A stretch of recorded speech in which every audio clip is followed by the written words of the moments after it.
الكرة تتمرر في منتصف الملعب.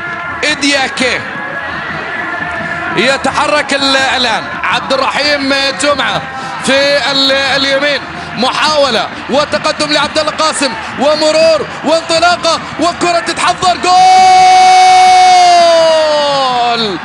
قد يعود ويقلص الفارق الآن.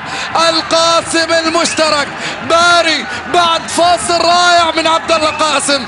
شوف عبد الله قاسم وانطلاقته الرائعة والجميلة، 1 و2 و3، صلحها قشرها وقال لي باري انت وضميرك والشبكة. هو حطها في الشبكة، اهتزت الشبكة الحمراء، اصبحت النتيجة 2-1. ومن مين؟ من اللي مسجل في شباك الجزيرة جولين وشباك الاهلي جول.